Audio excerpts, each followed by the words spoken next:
안녕하십니까. 대한신부전학회 제5차 디지털 헬스 연구의 웹 심포지움을 시작하겠습니다. 오랫동안 기다리셨습니다. 벌써 9개월 만이네요. 9개월 만에 저희가 아주 흥미로운 주제를 준비하였습니다. 오늘의 주제는 심장 초음파 AI 어디까지 왔냐입니다. 이 주제를 가지고 하나의 강의와 그리고 2개의 대표적인 회사에서 준비하였습니다. 먼저 앞서서 대한신부전학회 디지털 헬스 연구회 회장님이신 최동주 회장님께 마이크를 넘기겠습니다. 안녕하십니까. 정말 오랜만입니다. 저희 대한신부전학회 디지털 연구회에서 이 닥터비를 통해서 디지털 웹 심포지움을 거의 1년 가까이 해오고 있습니다. 그동안 많은 주제를 했는데요. 영상, 인공지능, 심전도 인공지능, 웨어러블 디바이스 등등 많이 했습니다. 근데 아시다시피 지금 의료계에 인공지능이 많이 활용되고 있는데 가장 많이 하는 게 이제 이미지, 영상이죠. 영상은 대부분 이제 정지한 영상을 주로 했죠. 체스트 CT, 엑스레이, 브레인 CT 같은 걸 주로 하는데, 그리고 또 심전도도 사실 정지해 있는 영상이나 아니면 심전도에 있는 디지트 숫자들을 갖고 와서 하는 그런 인공지능입니다. 근데 오늘 인공지능은 굉장히 어려운 거예요. 동영상이잖아요. 동영상이라는 거는 아시다시피 데이터 수도 많고 분석이 어렵습니다. 그래서 최근에 어떻게 인공지능이 심초음파에 이용되는지, 측정하는 건지 분석하는 건지 이런 것들을 한번 알아보시기로 하겠습니다. 오늘 한 3가지 세션이 준비되어 있고요. 첫 번째 세션은 아마 박성지 교수께서 먼저 강의를 하실 것 같습니다.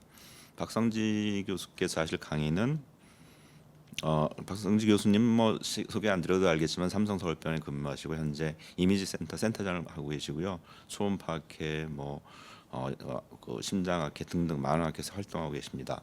오늘 강의하실 내용은 심장 초음파 인공지능을 이용하면 쉽게 할 수 있나라는 제목입니다. 자, 강의 부탁드리겠습니다. 네, 소개 말씀 감사합니다. 제가 오늘 말씀드릴 내용이 심장 초음파 인공지능을 이용하면 쉽게 할 수 있나, 내비게이션, 측정, 그리고 판독을 쉽게, 이런 내용으로 말씀을 드리겠습니다.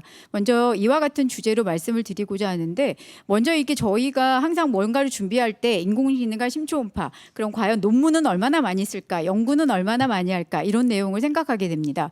AI와 머신러닝을 가지고서 이렇게 한 거에서 카디올로지 영역은 초록색이고, 그 카디올로지 영역 중에서도 AI 머신러닝 에코를 하면 이렇게 빨간 색깔로 이렇게 현재까지도 다른 분야에 비해서는 좀 논문이나 이런 연구가 작습니다. 왜냐하면 좀 어렵기 때문인 것 같아요. 영상이 워낙에 부피가 크고 동영상이 많으니까.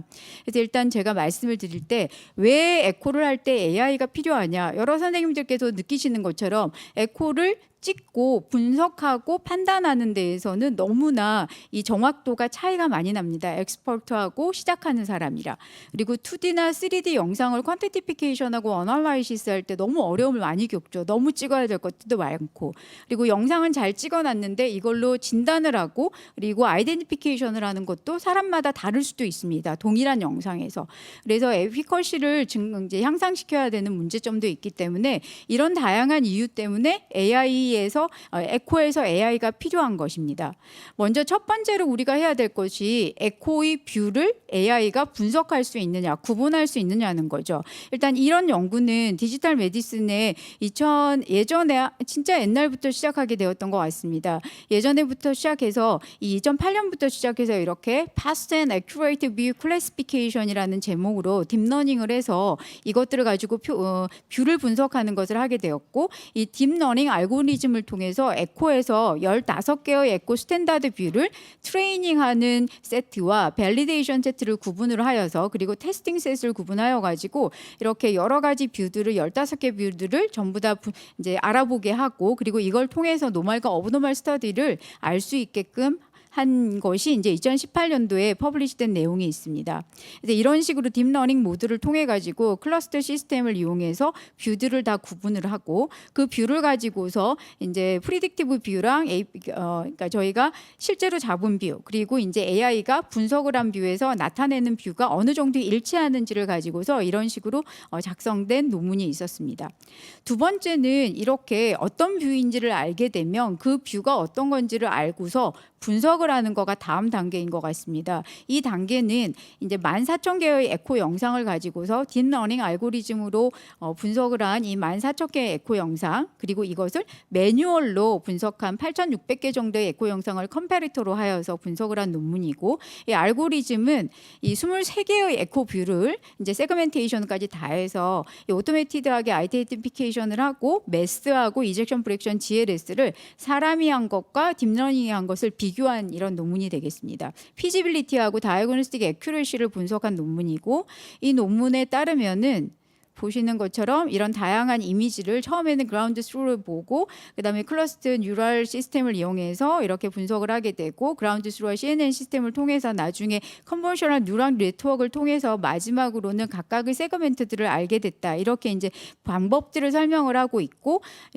매뉴얼로 분석한 것과 그리고 이제 AI를 통해서 한 것들이 영상이 일치도가 좋다라는 것들을 이렇게 논문에서 얘기를 하고 있습니다. 우리가 이제 이런 것들이 왜 중요하냐면, 에코라는 것들 자체가 예전에는 영상을 찍는 거에 급급했다면 이 영상을 가지고서 이미지를 찍는 게 중요한 게 아니라 이미지를 가지고 진단을 하고 패솔로지를 포커스를 하게 되는 이런 시점으로 일단 저희들의 파라다임이 바뀌고 있습니다. 그래서 이 패솔로지 포커스를 가지고서 에코를 보고 분석을 해야 된다는 거가 아주 중요한 시점이 되는 것 같습니다. 다음은 이런 영상이 있습니다. 그러니까 호흡곤란으로 환자가 왔어요. 이렇게 이제 에코를 찍고서 저희가 진단을 하게 되는데, 이 에코에서 호흡곤란으로 내원한 환자의 이젝션 프랙션을 가지고서 우리가 이제 예측을 하게 되죠. 몇 %인지 모두 마음속으로 한번 생각을 해보시면 이 환자 EF가 얼마일까 이렇게 생각을 하게 되면, EF에 따라서 환자가 숨차서 왔는데 심장 초음파를 내서 그 심장 초음파의 이젝션 프랙션에 따라서 박출률 감소 신부전인지 박출률 경도 감소 신부전인지 박출률 보조 신부전인지가 나누게 됩니다.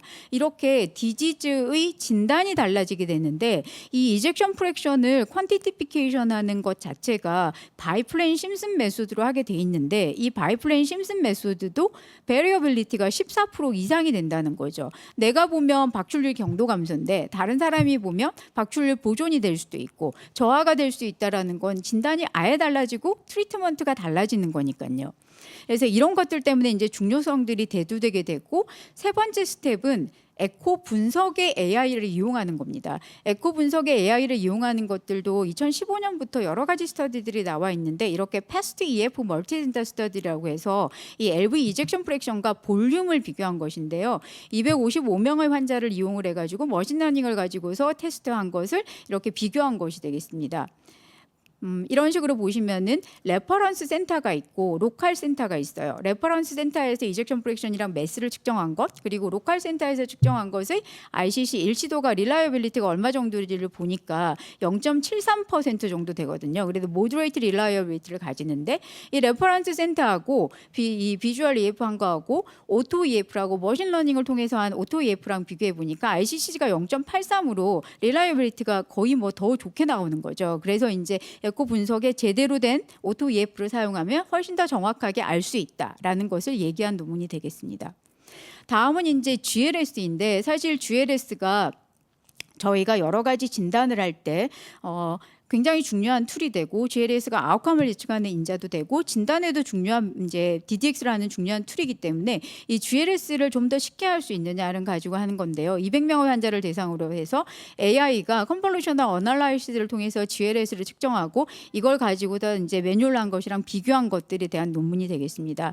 그래서 여기에서 GLS를 측정하는 방법들이 나오게 되고, 이 GLS를 레퍼런스 GLS 사람이 측정한 것과 딥러닝 GLS를 측정한 것을 봤더니 이 이제 R값 자체가 0.93으로 굉장히 코릴레이션이 좋다. 브랜드 언터마이 어널라이시스에서도 굉장히 차이가 별로 없다라는 것을 보여주는 논문이 되겠습니다. 그리고 다음은 이런 궁금증이 있을 수 있잖아요. AI가 한 거하고 소노그래퍼가 한 거하고 누가 더 정확할 것인가.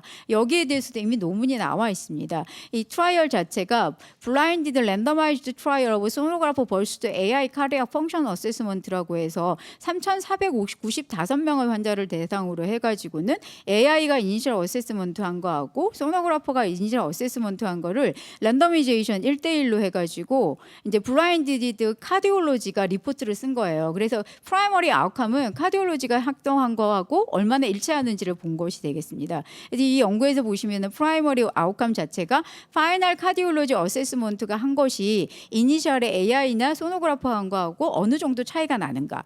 세컨드 아웃컴 같은 경우에 있어서는 히스톨로지가 카디올로지 어세스먼트가 한 것이 파이널하게 카디올로지 어세스먼트하고 차이가 얼마 정도 나는가 이렇게 본 것인데요. 여기 보시면 이 이니셜 어세스먼트가 파이널 카디올로지 어세스먼트를 한 거에서 2.79% 그리고 소노그래퍼 이니셜 어세스먼트는 3.77%였거든요.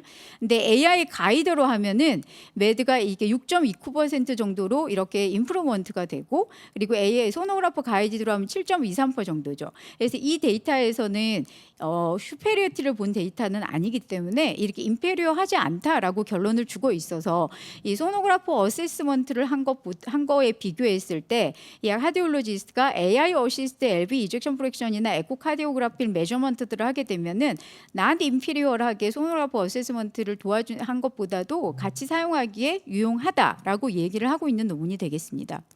다음은 이렇게 에코를 기본으로 한 진단의 AI를 도움을 받기인데요. 여러 가지 디지즈를 디텍션하는데 예전에부터 이 틱월에 대한 데이터 많이 나와 있는 것 같습니다. HCMP를 대상으로 한 환자, 아밀로이드 시스를 대상으로 한 거, 그리고 플로머너리 아트리 하이퍼텐션을 대상으로 한 연구들이 예전에 있었고 최근에 있어서는 여러 가지 연구들이 나오고 있는데 먼저 첫 번째는 이제 코로나리 아트리 디지즈입니다. 이 아티피셜 인텔리전스를 이용해서 이 시비어한 코로나리 아트리 디지즈를 얼마나 디텍을 잘할 수 있을 것인가라는 것을 한 것인데 이 데이터셋은 스트레스 에코하고 인베이시브 안지오그라피를 같이 한 6개월 이내에 같이 한 트레이닝 데이터셋 570명 정도하고 테스팅 데이터셋 154명을 구분을 해가지고 처음에 이제 이젝션 프랙션, GLS, 월모션 이런 이제 쉐입에 대한 것들 그리고 이제 카이네틱스에 대한 것들 측정을 하고 LV 자체의 볼륨이라든지 이런 거 모두 다 측정을 하고 그리고 이제 요것들을 다 비교를 해가지고는 이 AI가 분석한 것과 이제 휴먼이 리딩한 것 사이에서 어느 정도 AUC가 되는지를 본 논문이 되겠습니다. 이 데이터에 따르면은 이런 식으로 이제 AUC 커브가 AI로 진단한 것이 휴먼이 진단한 것보다도 훨씬 더 AUC를 임프루먼트를 시킨다라는 것을 보여주면서 이 디지즈 디텍션을 할 때 사람이 이제 읽었던 거에다가 오토매틱 클래시피케이션을 사용해서 AI를 사용하게 되면은 훨씬 더 정확하게 진단을 할 수 있다라는 것을 얘기하는 논문이 되겠습니다. 다음은 이제 다이아솔릭 디스펑션인데요. 이 다이아솔릭 디스펑션이 저희가 할 때 보면은 너무 어렵고 복잡하고 그렇잖아요. 근데 이것을 딥 뉴럴 네트워크 시스템이라고 해가지고 이 모델을 이용을 해서 이 헤프페프 환자를 서브 그룹을 정확하게 하고 싶다라는 게 일단은 이 스터디의 목적이 되었습니다. 그래서 1,200명 정도의 데비에이션 코트를 발리데이션 코트를 비교를 했는데 LV 필링 프레셔가 높아져 있는 환자 84명과 그리고 다양한 그레이드의 시스톨릭, 다이아솔릭 디스펑션을 가지고 있는 219명 정도의 대상으로 해서 비교를 한 논문이 되겠습니다. 이 논문에 따르면은 이런 식으로 이제 로우 리스크 페노타입하고 하이 리스크 페노타입 이런 것들을 머신러닝을 통해 가지고 시밀러리티 클러스터링을 하고 그다음에 슈퍼바이즈드 클러스터링을 해서 트레이닝 세트하고 딥러닝 모델을 만들고 결론적으로는 이게 모델을 여러 개를 만들었는데 헤모다이나믹한 발리데이션 모델을 만들고 이 헤모다이나믹한 발리데이션 모델은 이제 어떻게 돼 있냐면 LV 필링 프레셔가 높아져 있는 환자들과 아닌 환자들을 비교하는 모델 그리고 이제 아웃컴 밸리데이션 모델이라고 해서 톱캣 스터디와 이제 다른 익스터널 밸리데이션 스터디들 데이터를 차용을 해서 그 아웃컴이 밸리데이션 돼 있는 모델을 비교하고 다음은 이제 그 카디악 바이오마커에 대한 데이터셋과 그리고 엑서사이즈 퍼포먼스에 대한 데이터셋을 모두 다 비교해서 이렇게 이제 연구한 결과가 나오고 그 결과상에서 이렇게 딥러닝 클러스터 모델을 사용하게 되면은 다이아솔릭 디스펑션을 이 여러 가지 서브그룹 그러니까 필립 프레셔가 올라가 있는 곳 그리고 바이오마커가 올라가 있는 곳 그리고 마이오카디얼 인저리라든지 스트레스를 받아서 엑서사이즈 퍼포먼스가 떨어져 있는 군들 이렇게 각각을 다 나눌 수 있다 이렇게 이제 얘기를 하고 있습니다. 다음은 이제 최근에 나온 논문인데요. 이번에 이 서큘레이션 2024년 9월호에 나온 건데 이 마이트랄 리거지테이션을 분석할 수 있다는 거죠. 그래서 이게 이제 보면은 딜리네이트 MR이라고 해서 Deep Learning for Echo Analysis, Tracking and Evaluation of Mitral Regurgitation이라고 되어 있습니다. 2호에 이것과 두 번째 제가 또 소개해드릴 논문이 MR에 대한 논문인데 연달아 두 개가 다 같이 실렸거든요.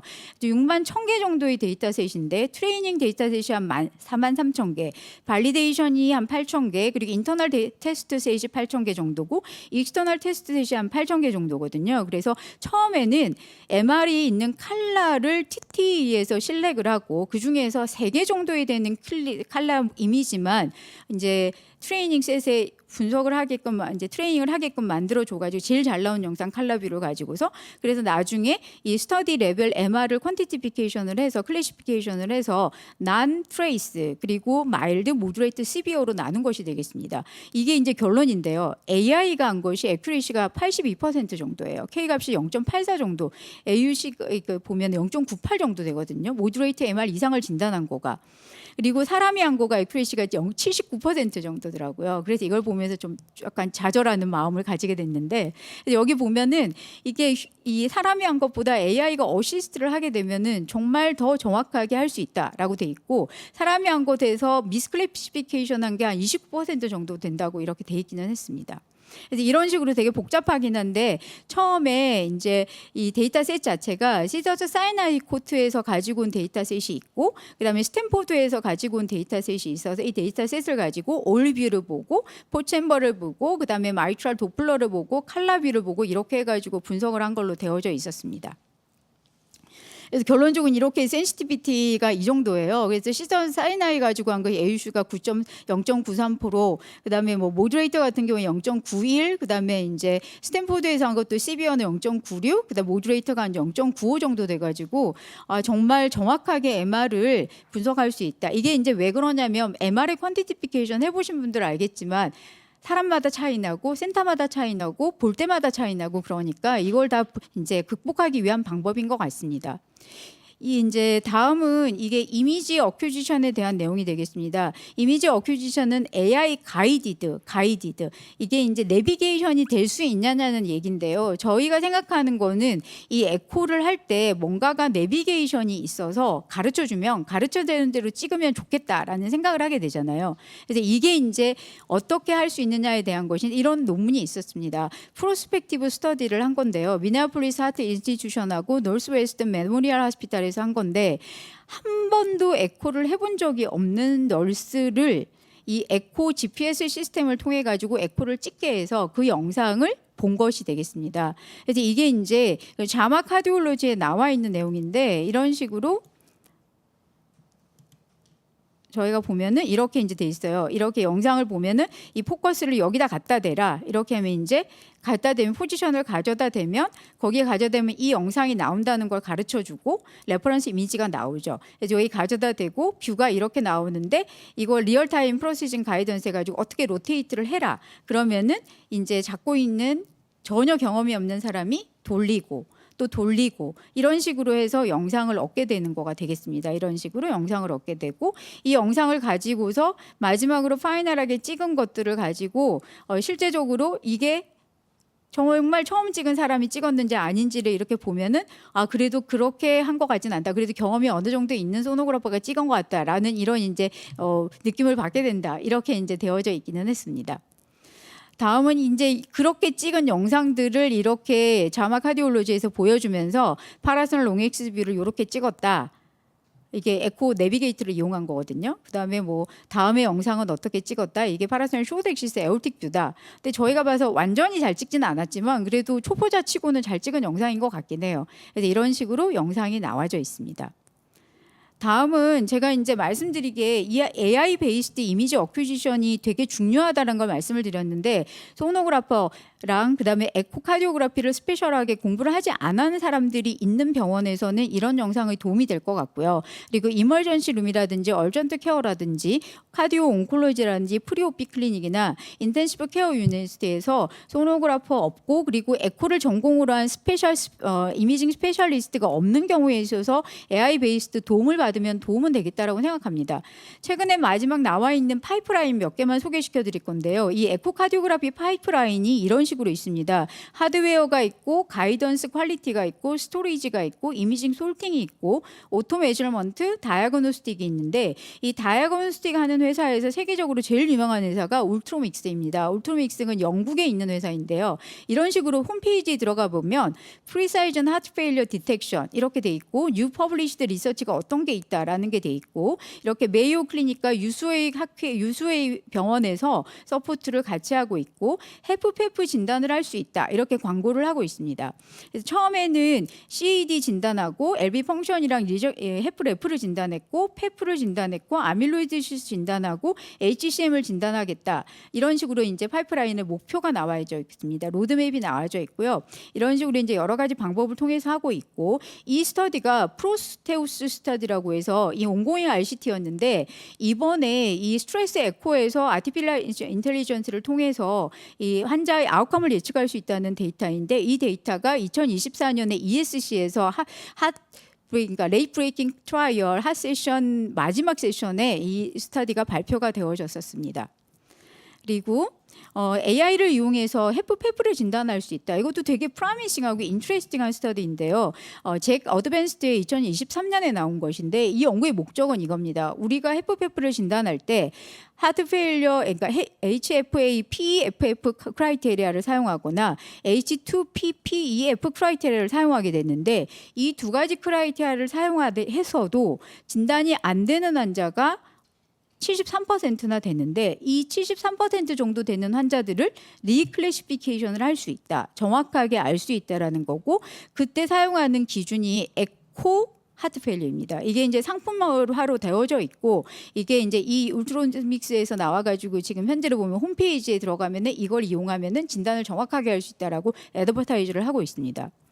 그래서 마지막으로는 저희 이제 패널로도 나와 계신 문인규 선생님이 이 심초음파학회 내에 있는 인공지능 연구회에서 하고 있는 연구를 간략하게 말씀을 드릴 건데요.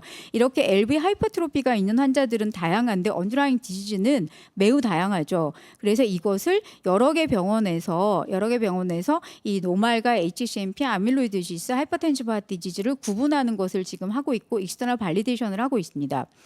기전 자체는 CT랑 MRI에서 사용하는 레디오믹스라는 걸 이용해서 에코도 영상이니까 영상을 하나하나를 가지고서 이것을 이제 클러스터를 만들어서 어떤 환자는 HCMP, 어떤 환자는 하이퍼텐시브, 어떤 환자는 아밀로이드시스 이런 식으로 하고 있는 연구이고 현재 지금 이런 인터널 발리데이션 셋에서 ACC가 89%, 익스터널 테스트 셋에서 한 92% 정도 나와 있는 결과를 이야기하고 있고 지금 현재 논문은 서미션한 상태라고 합니다. 마지막으로 결론적으로 말씀드리면은 이 에코에서 AI의 영역은 에코를 잡을 때부터 시작해서 그리고 이것을 잡아놓은 영상을 잘 찍게 하고 분석하게 하고 분석한 것을 진단을 하게 하고 그리고 에코를 AI를 이용하지 않고 잡혀져 있는 영상을 가지고서 디지즈 디텍션을 하고 결과적으로는 환자의 아웃컴까지 예측할 수 있는 데 있어서 이 AI의 역할이 굉장히 다양한 것 같습니다. 경청해 주셔서 감사합니다. 네, 수고 많으셨습니다. 지금 저희들이 그 에코 하면서 제일 어려움을 겪는 게 특히 이제 트레이닝 받을 때 펠로우나 전공 시절이나 초년 시절에 어려운 게 좋은 뷰를 잡는 거 그리고 좋은 뷰를 잡더라도 그거에 대한 해석 같은 게 중요한데요. 이제 인공지능이 다 해주는 것 같아요. 내비게이션 시스템이 좋은 뷰를 잡아주는 걸 도와주고 물론 아직 혼자는 못하죠. 그다음에 거기서 나온 뷰를 분석해서 이게 해프인지 해프인지 뭐 MR이 얼마 이런 걸 다 분석해주는 좋은 시대가 오는 것 같습니다.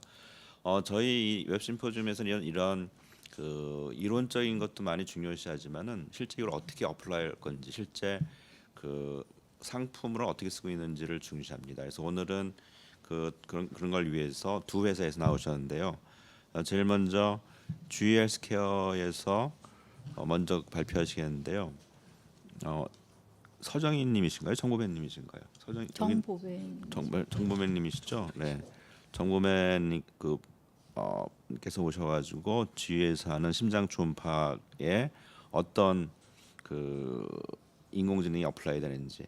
보시다시피 정보배 차장님께서는 저런 한양대 경영학 박사를 학사 갖고 계시고요. 지금 여러 가지 일들 많이 하십니다. 자, 발표 부탁드립니다. 감사합니다.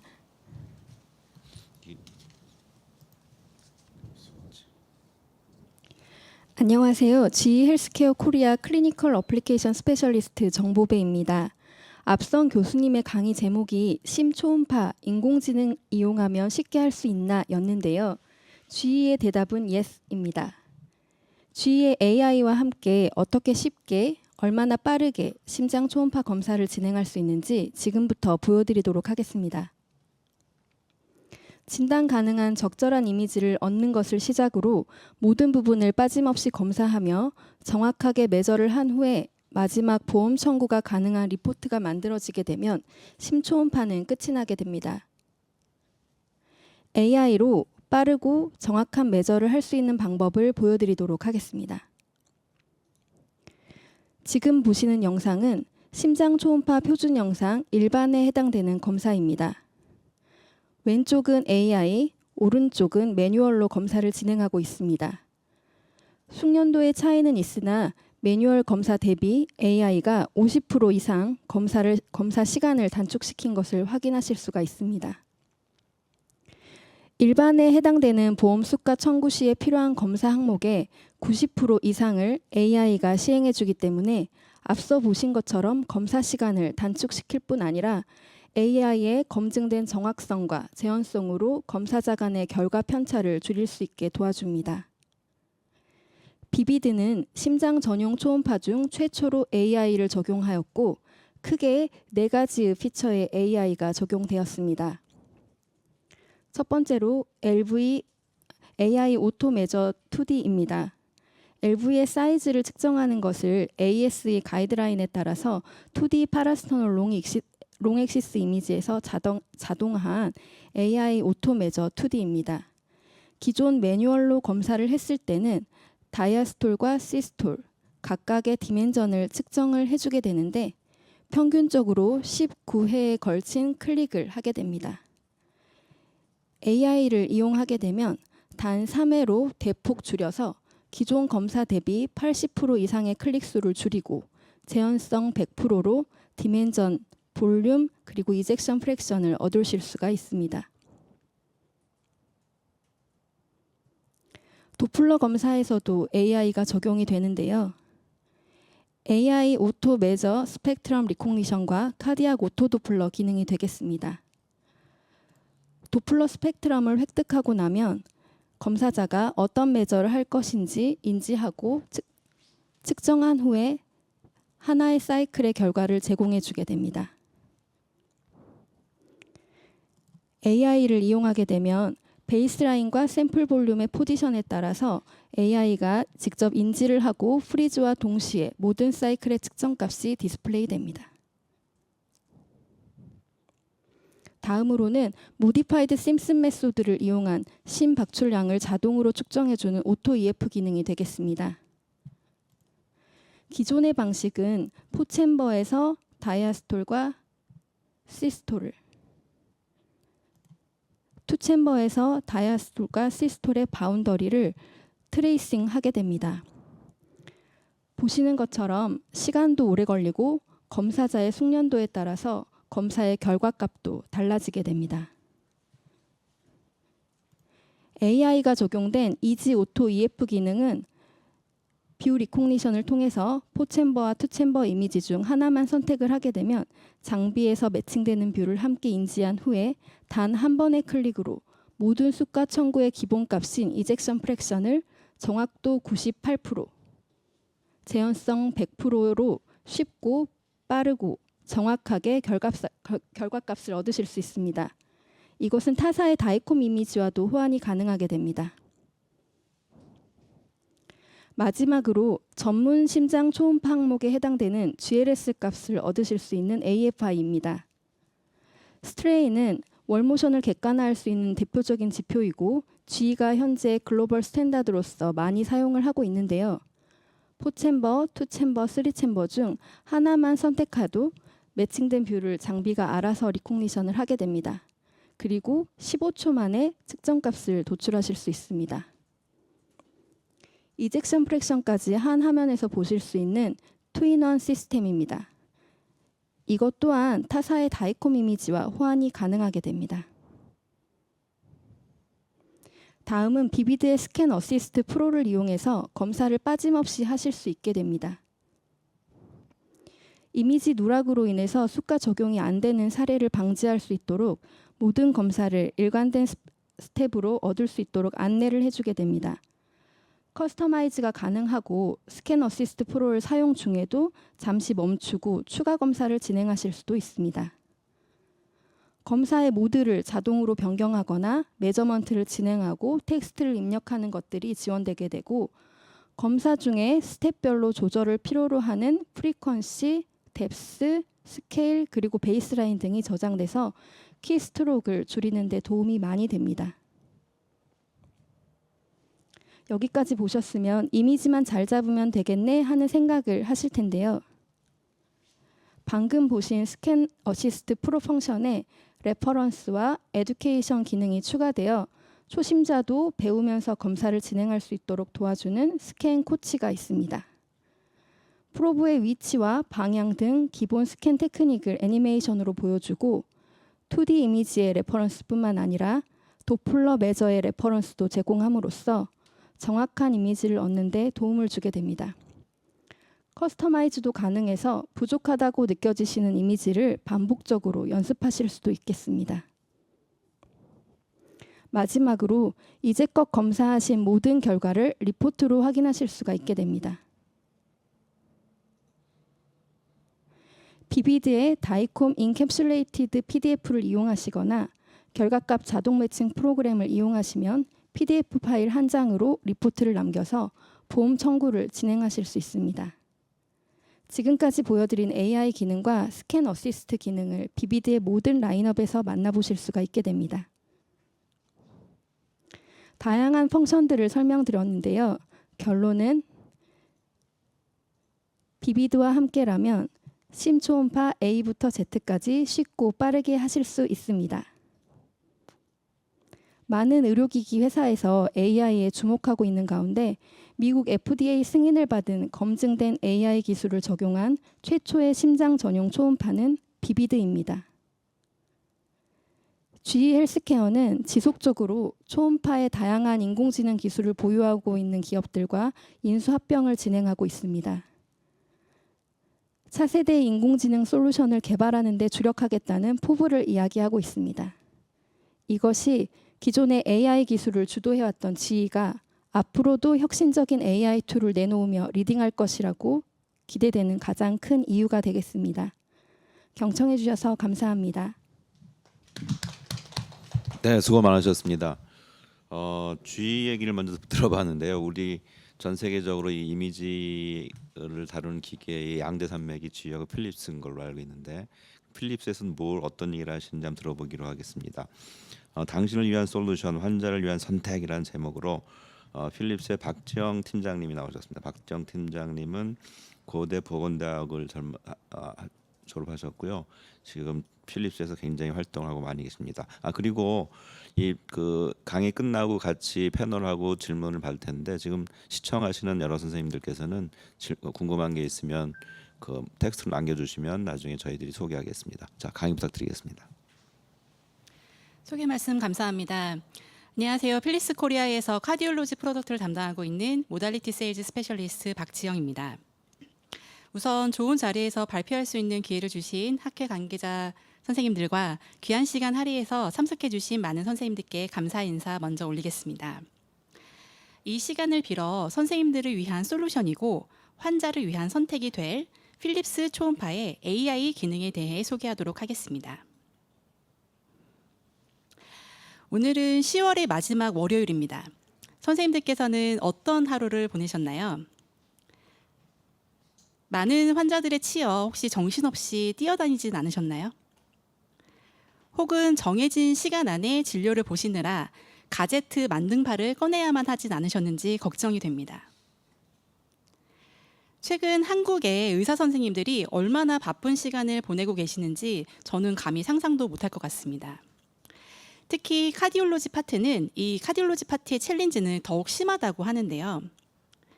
전 세계적으로 심장 질환의 환자가 늘어나고 있고 얼리 디텍의 중요성이 강조가 되고 있기 때문에 이 심장 초음파 검사의 수요는 점점 증가하고 있습니다. 하지만 그 수요 대비 의료진의 부족 현상은 점점 심해지고 있는데요. 그렇기 때문에 이런 인력 부족에 대한 솔루션이 필요하고 혹은 검사를 더욱 효율적으로 할 수 있는 자동화 기능에 대한 필요성이 지속적으로 제기가 되고 있는 상황입니다. CT, MRI 그리고 핵의학 영상과 비교해 봤을 때 이 심장 초음파 검사는 심장의 움직임을 관찰하고 그 기능을 평가해야 한다는 것이 검사의 가장 큰 차이점이 될 것입니다. 그렇기 때문에 이 심장 초음파에서 AI의 활용은 판독의 목적보다는 현재 이 측정의 가이드라인을 준수하고 검사의 효율성을 높이기 위한 툴로 활용되어지고 있습니다. 혁신적인 필립스의 AI 기반 솔루션을 사용하신다면 검사자 간의 변동성을 최소화하고 작업의 효율성을 개선해서 검사 시간을 단축할 수 있는 방법을 얻게 되실 겁니다. 특히 측정의 방식을 표준화하기 위한 ASE 가이드라인을 준수하시는 데에도 필립스 AI가 도움을 드리게 될 것입니다. 오토메저는 기본 도플러 측정 및 이 2D 기능의 2D 영상의 측정을 자동화하는 데 중점을 둔 AI 측정 툴입니다. 이 오토메저는 재현성을 높이고 검사 시간을 절약할 뿐만 아니라 표준화된 측정 값을 제공하도록 설계되어져 있습니다.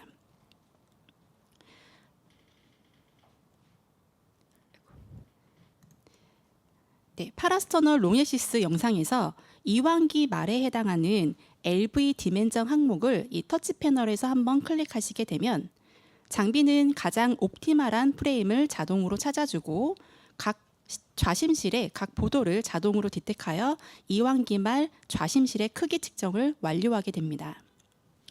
이후 LV 인터디멘전 시스톨릭 파라메타를 선택하시게 된다면 장비는 자동으로 수축기 말의 프레임을 찾아 이 해당 프레임에서의 좌심실의 크기를 측정하고 특히나 엔드 다이아스톨과 엔드 시스톨에 측정된 이 디멘전 사이즈를 추정해서 이젝션 프레션 값을 자동으로 도출해주는 기능을 활용하실 수가 있습니다.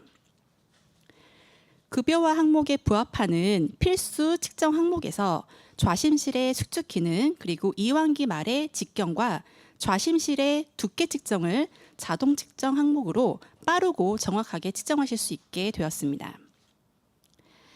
이 보험급여 청구에는 좌심실의 측정뿐만 아니라 상행 대동맥의 측정을 측정해야만 급여 항목에서 일반으로 인정받을 수 있습니다. 필립스에서 제공하는 에올팅 루트의 값을 활용하신다면 ASE에서 ASE 가이드라인에서 권고하는 방식대로 이 에올타에 관련된 값들을 쉽게 측정하실 수가 있습니다. 에올팅 루트가 담긴 영상에서 터치 패널 항목에서 LVOT 다이아메타 항목을 선택하시면 자동으로 미드 시스톨 프레임에서 이 LVOT의 다이아메타가 측정이 되고 다음 측정을 위한 셀렉트 버튼을 누르시게 된다면 엔드 다이아스톨 프레임으로 자동으로 바뀌어서 사이너스 오브 발살바, 시노투블러 정션 그리고 순차적으로 어센딩 에올타 항목까지 자동으로 측정하게 업그레이드가 되었습니다.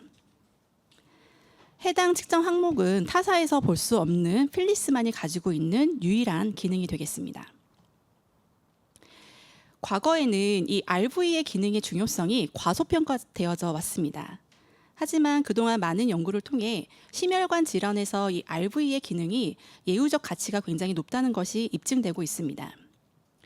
우심실 기능은 폐동맥 고혈압, 그리고 선천성 심장병, 심부전 환자에서 이 변화의 차이를 보이기 때문에 현재는 우심실의 기능이 굉장히 우심실의 측정이 굉장히 중요하다는 것을 많이들 알고 계실 겁니다. 필립스 초음파에서 유일하게 제공해 드리는 이 RV의 자동 측정 파라미터는 ASE 가이드라인에서 제시하고 있는 RV 포커스드 포챔버 이미지를 이용해서 기능을 측정하도록 설계되어져 있습니다. RV 포커스드 포챔버 영상에서 터치 패널에 있는 RV의 베이잘 다이아메타 항목을 선택하시게 된다면 장비는 자동으로 엔드 다이아스토 프레임에서 RV 베이잘 다이아메타 항목이 자동으로 측정되어지고 셀렉트 키를 이용해서 그 다음 항목인 RV의 미드와 RV 랭스 항목까지 순차적으로 자동 측정하실 수 있습니다. 이 자동 측정 기능들은 2D 영상뿐만 아니라 마이트랄 밸브의 인플로우를 포함한 PW, CW 도플러 영상에서도 활용이 가능한 부분입니다. 이런 필립스의 자동 측정 기능을 활용하신다면 표준 에코 검사의 측정 시간을 최대 51%까지 단축할 수 있습니다. 최근 필립스는 톰텍사를 인수합병하면서 심장 초음파 분석을 특정 밴더에 국한하지 않고 범용적으로 사용할 수 있도록 확대하여 업계를 리딩하고 있습니다. 전문 급여 항목으로 인정받을 수 있는 이 스트레인 분석 툴은 원 버튼 클릭으로 견고하고 재현성이 뛰어나게 GLS 값을 제공해 드릴 것입니다. 특히 이 에이피칼 포챔버의 방향성에 제한이 없다는 것 또한 필립스만이 가진 장점이라고 할 수 있겠습니다. 오토 스트레이트의 기능은 LV뿐만 아니라 레프트 에이트리움에도 적용이 가능하고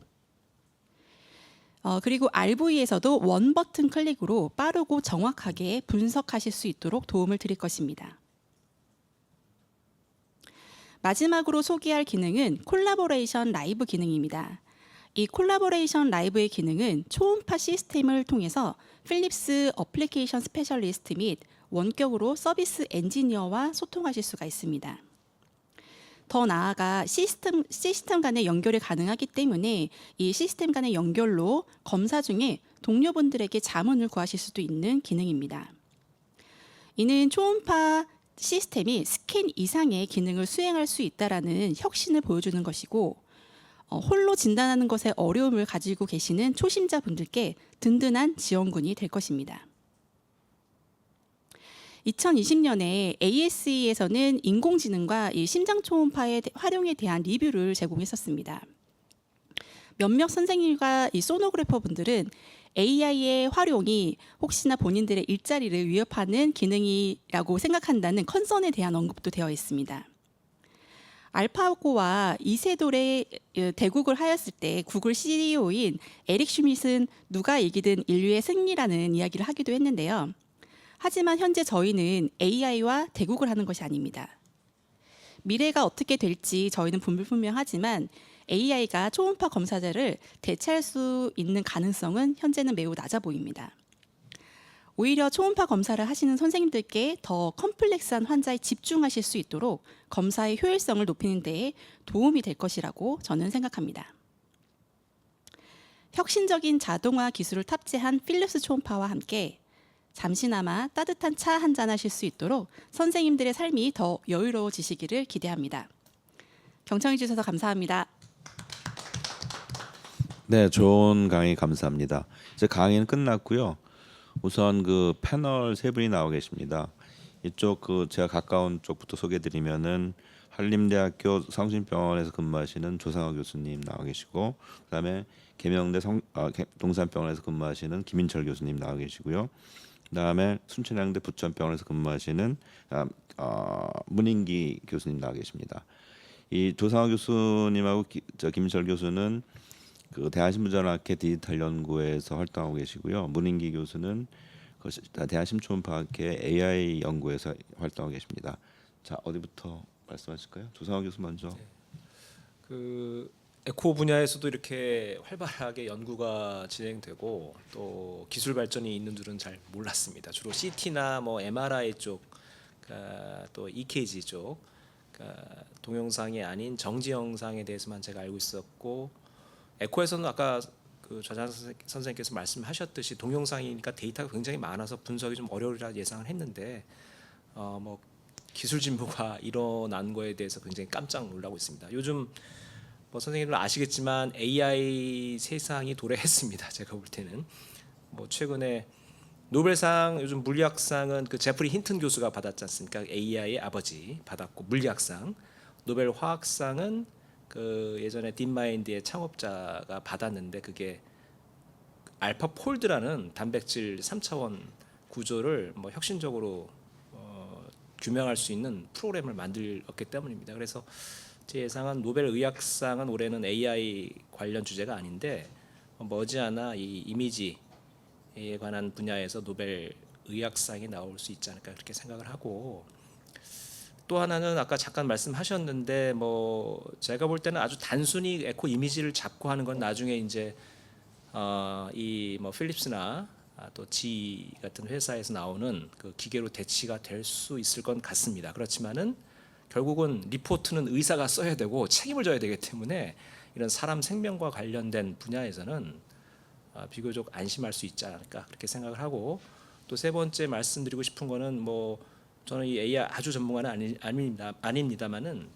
이 컨선이 있습니다. 뭐냐면은 그러니까 정보 편향이 된다는 컨선이 있습니다. 뭐냐면은 그 모든 게 이제 AI화 되기 때문에 AI가 가진 정보 내에서만 모든 정보가 돌아가기 때문에 새로운 정보가 투입되지 않으면, 예를 들어서 사람이 실제로 한 정보들이 투입되지가 않으면 이 생태계가 좀 무너질 수 있다는 그런 우려가 벌써부터 나오고 있어서 거기에 대해서는 조금씩 한번 생각을 해보시는 게 어떨까 생각합니다. 그다음에 김민철 교수님. 네, 세 분 강의 너무 재밌게 잘 들었고 특히나 이제 뭐 박성지 교수님께서 정리해주신 그런 업투데이트된 내용들뿐만 아니라 각 회사에서 이렇게 만들어진 업투데이트된 기술의 진보, 그리고 실제로 우리가 활용하고 있는 그런 부분들을 또 잘 정리를 해주셔서 여러 가지 생각이 좀 많아지는 그런 시간이 아니었나 생각합니다. AI 얘기를 들을 때마다 이제 여러 가지 고민을 좀 많이 하게 됩니다.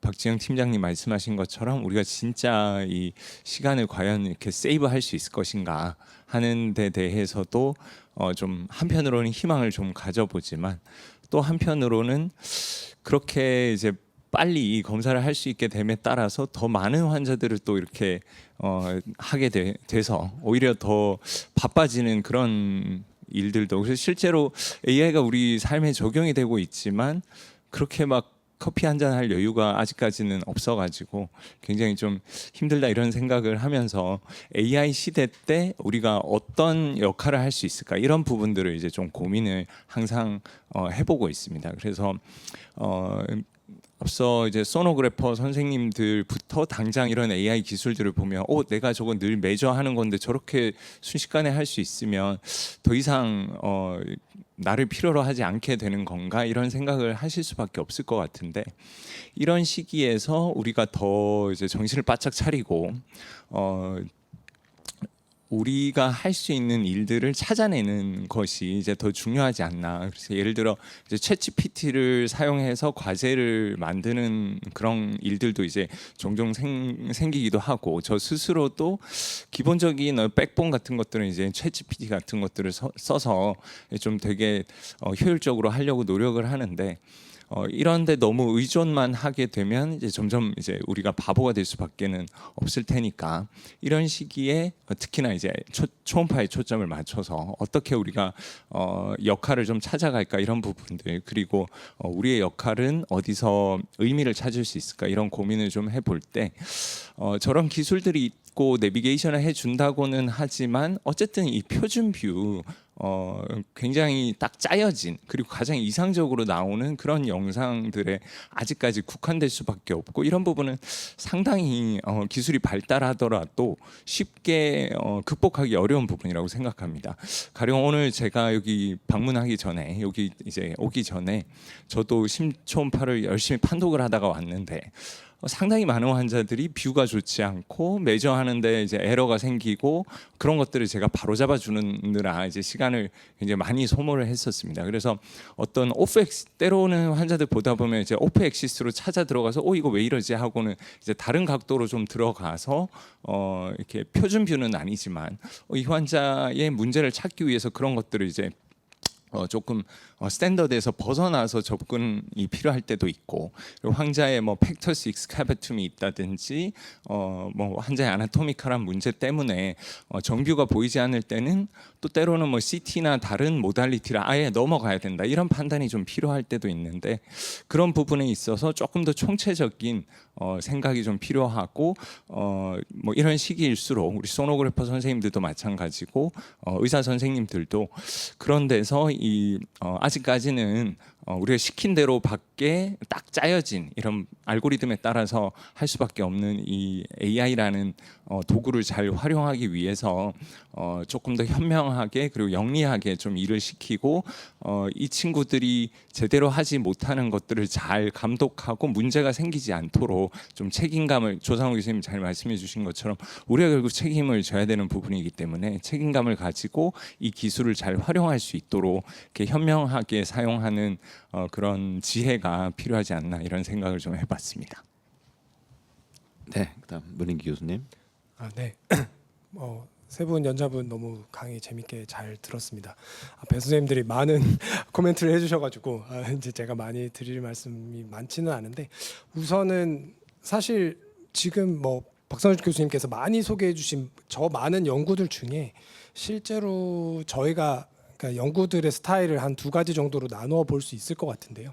실제로 저희가 이미 다 매저가 된 그 파라미터들을 가지고 AI를 이용해서 어떤 진단이라든지 뭐 이런 부분들을 확인하느냐가 있겠고, 그 다음 스텝이 결국은 그냥 이미지 자체를 사용한 이제 어떤 이제 연구들이 될 것 같습니다. 결국은 이미지 자체를 사용한 게 지금 굉장히 조금 더 발전이 되고 있는 건 이제 AI가 이제 딥러닝이라는 이제 기법이 발달하면서 영상 정보를 처리하는 속도나 이런 것들이 굉장히 많이 빨라졌기 때문에 이제 가능했던 건데, 문제는 영상을 만들어야 분석을 하거든요. 아직까지는 로봇이 에코를 찍을 수는 없습니다. 이제 사실 저희가 에코를 찍는 과정을 모든 선생님들이 생각을 해보시면 환자들이 뭐 일단 기본적으로 아프다라는 얘기부터 먼저 하시기 때문에 이제 그런 것들에서 얼마나 깊게 누르고 얼마나 얕게 누르고 이런 것들에 대한 이제 결국은 검사 자체가 이제 상호작용을 하는 과정 중에 있기 때문에 뭐 이제 다른 연자분께서도 이제 뭐 일자리나 뭐 이런 부분들에 대한 언급을 하셨지만, 저는 이제 그건 정말 쉽지 않을 거라고 생각을 하고요. 정말 터치하지 않고 초음파를 스캔을 다 할 수 있는 그런 시대가 오지 않는 이상 쉽지 않지 않을까라는 생각을 하고, 뭐 아마 지금 뭐 발표해주신 GE나 필립스에서도 조금 더 저희 검사하시는 분들이나 이제 의사 선생님들을 좀 더 도와주는 방향으로 간다고 하면, 영상을 이제 다 찍어 놓으면 이제 지금 현재는 사실은 아직까지도 메저먼트를 일일이 나 이 뷰에서 이거 찍을 거야, 이 뷰에서 이거 메저할 거야, 이런 부분들을 이제 다 찍어줘야 하는 이제 그런 부분들이 있는데, 결국은 영상을 쭉 다 찍어 놓으면 모든 리포트와 함께 이제 메저들을 다 뱉어내는 이제 아마 그런 방향으로 이제 발전을 하지 않을까 싶습니다. 나아가서 하지만 결국은 이게 얘가 잘 찍었는지 잘 메저를 했는지를 확인하는 거는 사람이 할 수밖에 없거든요. 실제로 뭐 굉장히 잘 된다고 설명을 하긴 하셨지만, 제가 필드에서 오토메저의 기능들을 이렇게 사용을 해보면 다시 재하는 경우들이 상당히 있습니다. 뭐 모든 선생님들 다 경험하시겠지만 잘 재진 거면 그 시간을 딱 줄일 수 있으니까 좋은 부분이긴 한데, 그런 부분들이 아직까지는 사람의 손을 많이 탄다는 부분들은 다들 아시면 좋겠고, 하지만 이 AI 기능을 활용할 수 있는 사람과 활용하지 못하는 사람은 결국은 어느 정도 차이가 날 수, 효율성 면에서 자기의 저녁 시간을 가질 수 있느냐 없느냐의 그런 차이에서 좀 차이가 있을 수 있지 않을까 하는 생각을 해보았습니다. 네, 감사합니다. 인공지능이 아무리 발전해도 아직은 사람의 개입 없이 혼자 할 수는 없고요.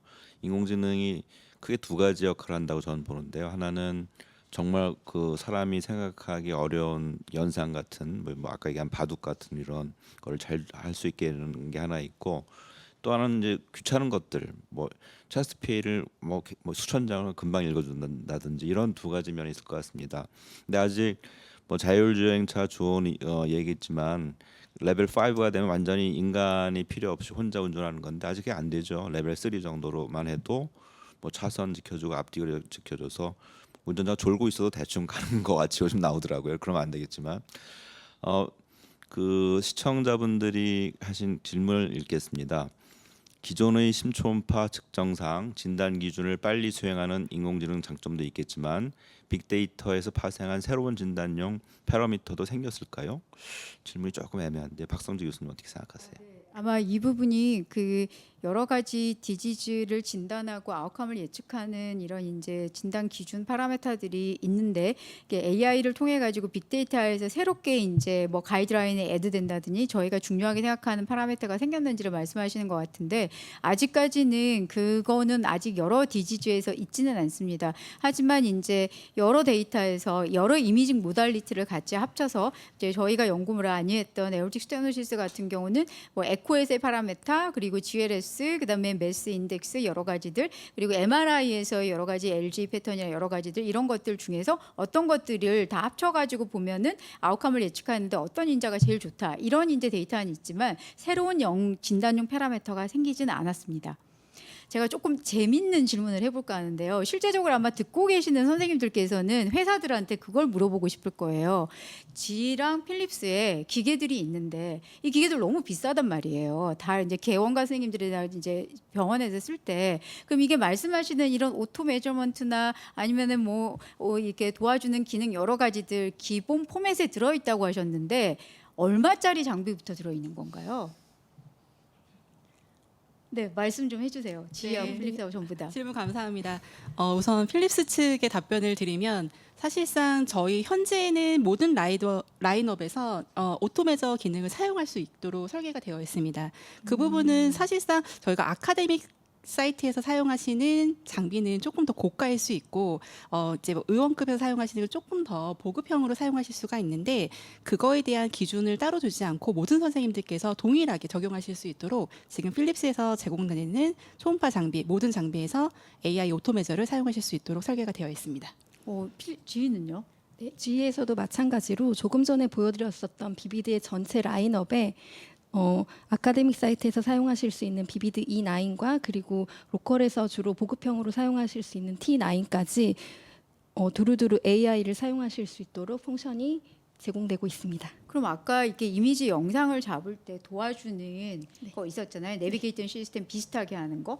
그것도 그러면 모두 라인업에 들어가 있는 건가요? 그 스캔 코치 같은 네. 경우는 저희가 그 보급형을 주로 사용하시는 비비드 T 시리즈에 중점적으로 있게 되고요. 그 네네. 위에 스캔 어시스트 프로 같은 경우는 전체 라인에 모두 포함이 되어 있습니다.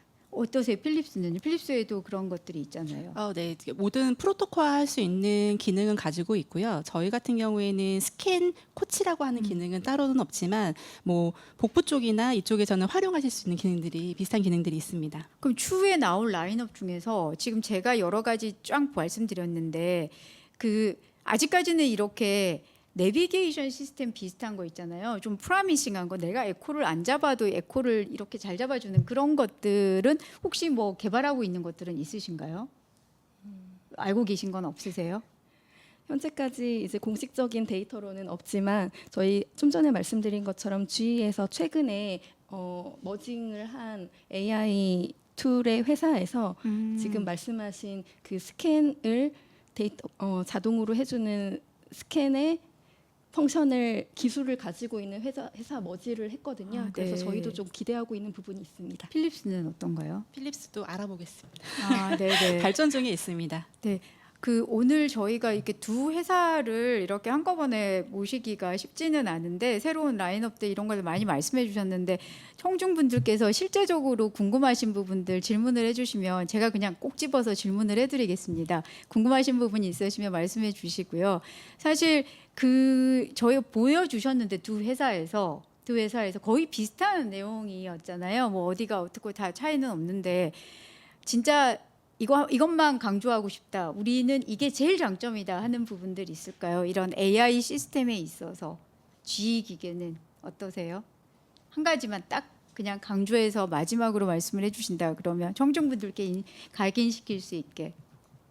그 조금 전에도 말씀을 드렸지만 그 G의 스트레인이 골드 스탠다드가 된 데에는 스트레인을 최초로 개발하고 그리고 스트레인이라는 명명 자체를 G에서 한 것은 모두가 다 알고 계실 겁니다. 그런 것처럼 그 심장 초음파 장비에 AI를 최초로 도입한 회사는 G의 비비드입니다. 그래서 앞으로도 저희가 기대하는 부분이 많고요. 발전 가능성은 무궁무진하다고 생각이 됩니다. 거기에 필립스는 이견이 없나요? 의견이 있습니다. 네. 지금 말씀 주신 것처럼 첫 번째 시작한 회사가 G가 될 수는 있겠지만 지금 현재 톰텍사를 인수한 필립스로 본다면 더 방대한 데이터를 가지고 있습니다. 그렇기 때문에 앞으로 발전 가능성은 사실상은 필립스가 더 가지고 있다고 생각을 하고 있습니다. 그 지금 이제 나는 초음파를 하는 사람은 아닌데 초음파에 이제 이런 인공지능 소프트웨어들이 들어가잖아요. 근데 이게 굉장히 빨리 개발이 되는데 이게 자꾸 그 소프트웨어는 업그레이드 된단 말이에요. 그러면 이 기계들을 다 업그레이드 시켜주나요? 한번 사면? 네, 좌장님 좋은 말씀 감사합니다. 네, 저희 이제 필립스 같은 경우에는 업계에서 추구하는 목적 자체가 사실상 이 환경을 생각하고 지구를 발전시키는 목적을 굉장히 큰 목표로 가지고 있습니다. 그렇기 때문에 지금 현재 사용하고 계시는 장비를 리플레이스하는 게 아니라 저희 리페어해서 사용하실 수 있는 그 권고 사항이 회사 내부적으로 가지고 있거든요. 그래서 교수님 말씀하셨던 부분처럼 사용하고 계시는 장비에 계속 추가적으로 업그레이드하는 거는 필립스가 추구하고자 하는 방향성입니다. 또 하나는 텀텍 같이 소프트웨어를 만들어서 물론 이게 장비에서 환자 하나하나를 매주하는 것도 중요하지만 뭐 연구를 한다든지 뭐 센트럴랩 같은 거 하려면 그런 게 있어야 되는데 이런 인공지능도 그런 텀텍 같은 프로그램으로 운영할 할 계획 같은 건 없습니까? 두 회사에서는? 지금 현재 워크스테이션 같은 경우에는 AI를 탑재해서 사용하실 수 있도록 동등하게 장비와 똑같은 기능으로 업그레이드가 되어 있고요. 사실상 저희가 앞서도 말씀드렸지만 현재 심장 초음파 그리고 저희가 초음파 회사 입장에서 봤을 때는 측정하는 거에 대해서 AI를 활용하고 있습니다. 반면에 말씀 주신 것처럼 워크스테이션에서 조금 더 추가적인 개발이 있다고 한다면 그 측정된 파라메타를 가지고 AI가 진단을 한다든지 파인딩을 낼 수 있는 기능이 있다면 조금 더 발전 가능성이 있지 않을까라고 생각을 하고 있습니다. 아까 처음 나온 질문의 부연인 설명인데 새로운 그 파라미터를 만들긴 쉽지 않을 것 같고요. 이게 이 심장 초음파가 심전도랑 비슷한 길을 갔는데 심전도가 훨씬 늦게 가는 거죠. 심전도 저희들이 한 20년 전에는 하나하나 매저 해가지고 심전도 하나를 읽는데 뭐 10분 그 실력이 없으면 1시간 걸렸어요. 근데 지금은 찍으면 그 알고리즘으로 다 판독이 돼 나오잖아요. 근데 이제 요즘 어떻게 하냐면 그 심전도를 왕창 모아가지고 빅데이터를 가지고 그 심전도를 찍은 사람의 성별이 뭔지 뭐 나이가 몇 살인지 병이 뭐가 있는지 이걸 하고 있어요. 그래서 아마 심초음파도 심초음파 데이터 많이 모이면 그 사람의 심초음파만 찍으면 이 사람이 빈혈이 있는지 뭐 암이 있는지를 알 수 있는 날이 올 거라고 저는 기대합니다. 박선지 교수님 더 말씀하시죠. 네, 그 문인기 교수님께 한마디 여쭤보고 싶은데 그 인공지능 연구회에서 하고 있잖아요. 아까 제가 이제 보내주신 데이터셋에서 일부를 발췌해서 말씀을 드렸는데 인공지능 연구회에서 이런 에코 가지고서 하는 AI 또 다른 아이템이 있나요? 현재 하고 있는 LVH 말고? 뭐 제가 다 모든 분야에 다 들어가 있는 파트는 아니어서 이제 기본적으로 지금 뭐 G나 어떤 뭐 필립스 선생님들이 하시는 것처럼 또 어떤 아까 소개해주신 울트로믹스에서 하는 게 이제 결국 LVEF랑 이런 오토메저나 뭐 이런 맞아요. 부분들이거든요. 그래서 실제로 그런 기능들도 개발을 서로 해 보고 있기도 하고요. 네. 최근에 저희가 또 모으고 있는 데이터 중에는 이제 TE 데이터셋도 좀 모아서 이제 LA나 어펜디지 쪽의 어떤 모달리티 이제 볼륨이나 이런 것들을 또 오토로 잴 수 있는지 뭐 이런 부분들을 저희가 이제 시도는 조금 해보고 있고요. 하다 보니까 이제 여러 선생님들께 이제 데이터나 이런 것들이 참 쉽지는 않은 것 같습니다. 네. 네. 더 질문 올라온 건 없습니까? 그 인공지능이라든지 소프트웨어들이 아무리 발전해도 제일 중요한 건 데이터죠. 데이터를 얼마나 많은 솔리드한 데이터를 갖고 있냐가 정말 큰 재산이기 때문에 저는 권고하기를 이런 초음파 학회생을 하고 있다면 그런 데이터들 많이 갖고서 계시는 것이 굉장히 중요한 자산이 될 거라고 생각합니다. 자, 박선우 교수님 말씀만 하시죠. 네. 네, 지금까지 저희가 준비한 내용이었습니다. 제5차 대한신부전학회 디지털 헬스 연구회의 웨비나를 시청해 주신 모든 분들께 감사드립니다. 이번 주제는 심장 초음파 AI에 관한 주제였고 더 흥미롭고 새로운 양식으로 가지고 저희가 12월에 또 다른 심포지움을 준비하고 있습니다. 다음 시간에 뵙겠습니다. 청취해 주신 여러분께 정말 감사드립니다.